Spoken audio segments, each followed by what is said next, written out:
little bit wet. So Eamon, how was your day today? Oh, fantastic. I got into launch for the Grand. Yeah. And I mic'd up the Cox for Push it out. the US Men's 8. I tried to mic Henry. They usually don't like to mic their Coxes or do whatever. They're British are very secretive. But it was a ton of fun. Right. Let's go ahead and walk it down. Lean away and walk it down. Down. Thank you. That's it. There it is. Yes.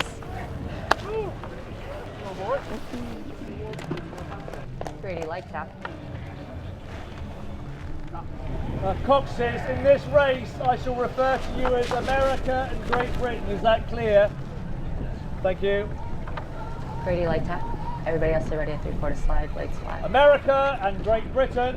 Pretty light tap. When I Justin back. see that you are both straight Good. and Stay ready, I will start you like this. Attention. Justin, light Go. tap. Get ready, please. Good. Justin, go again. Good.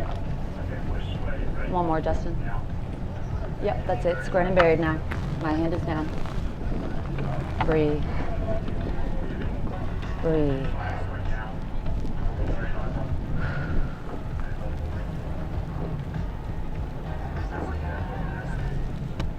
Justin, very light. Good. My hand is down. Attention.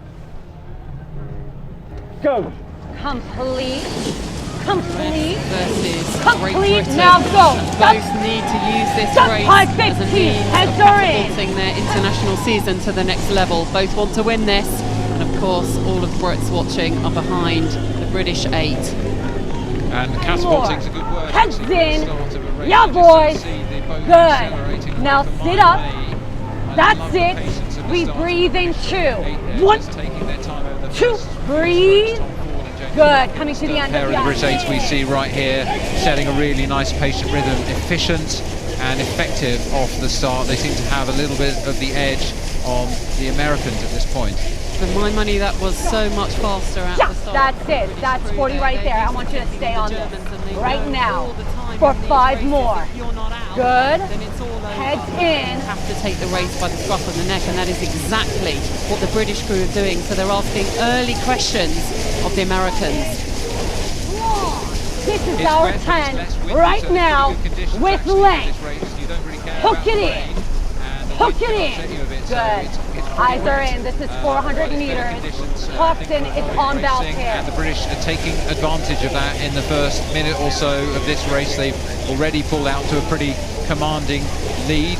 Lots of experience in this British boat. Lots of experience 10. both Ready? and Now. international rowing as well. 1 length. The crew, I think 2 there isn't a man length. in the British boat 3, that we're has holding them raced there. at least 4, they're 7 not times moving. at Henley Royal Regatta. Tom Ford at stroke 11 times and Cox Henry Fieldman 10 times. So huge wealth of international and Henley experience. You can see the yellow flag on the left, that's falling as the British crew pass the barrier, 637 metres Go with the heel. into We're this starting race. to move, That's the boys. first major marker. This is it, Grady. Justin, ready? On this one. 1, belt pair. 2, you're holding them. 3, good. In the coxing seat, he knows this course so well, so he won't have any dead parts to the course. He knows how to play it. He knows that they're going to come under pressure from the Americans, and the Americans, you know, for them, they've got to get back in this race. We're starting to drag them in a little bit. We've seen Let's go, all 8, heels up, heels down. Ready? Now! Coming out of 500 metres, that's sometimes when others start moving away. So it's a good opportunity for them to think about how can they build on that start. But it looks like the Americans are getting a little bit more into the race now. Yeah, I think you're right to call that, Kat. It looks like they've relaxed a little bit and they are now rowing their own race. Perhaps they were trying to do too much to stay on terms with the Brits first part of the race, and now they're rowing their own race. They have to.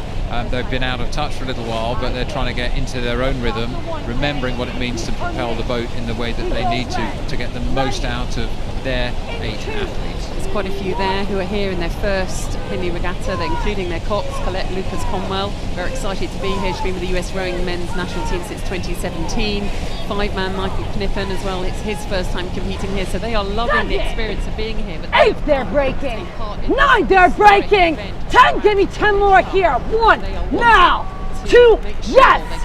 3, we're moving. 4, good. 5, useful learning. We need the British crew to kind of have these race experiences, but we need them to be knowing what to do, how to respond. There is all sorts of Olympic experience in the British crew, bronze medals for those who were part of the British men's 8 in Tokyo, and they need to use that experience to help them to step on now. Well, the Americans have pushed back a little bit. I can see Henry Fieldman glances over his left shoulder to see if they're still moving. He can't see them, but they have been moving in the last phase of the race. Just looking at Peter Quinn. Now, this is it, boys. We're moving again. Ready. Breathe and length. Now. 1, here. 2, LaRue. 3, now. 4, good. 5, moving. 6, yeah. The British have seen that push, they've held that push, and they're now responding. They're changing gear again. They're getting towards the end of the third quarter of the race, coming into the enclosures. It's their home territory. They'll expect a little bit of a lift from the crowd. There is so much experience there. We see Charlie Owens in the middle. He's an old Radley boy, so he probably won't know the result of the last race, but we'll be very delighted when he does find that out. He's been rowing at Yale, then of course part of that Tokyo 8. He's a real linchpin in this in terms of the length and the power that he brings as they create this slightly different crew for Tokyo, building on Tokyo, but needing to get to that next level. Send it down. Send it down. Yeah, Clower. LaRue, I want you on that stern deck.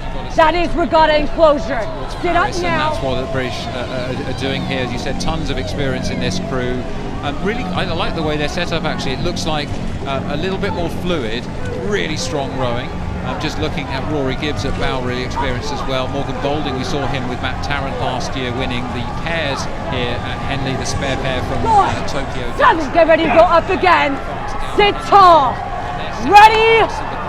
Now. 1, moving. 2, yes.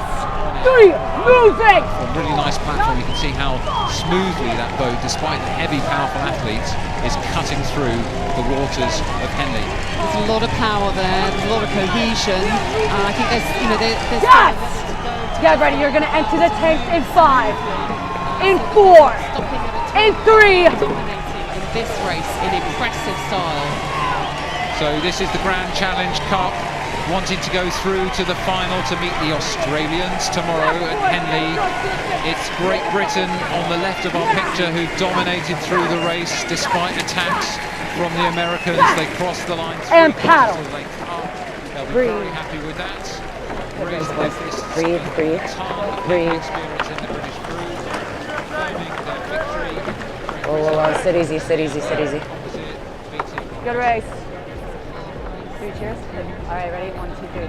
Hip, hip. All right, hip, hip. Hip, hip. All right, hands on, up and over heads. Ready, up. Show heads, split. We'll just take it in straight like this, guys, because we're de-rigging. Bow to the right. Yep. Heads up. But it was a ton of fun. So it's raining. We're done. We're gonna head out. See ya.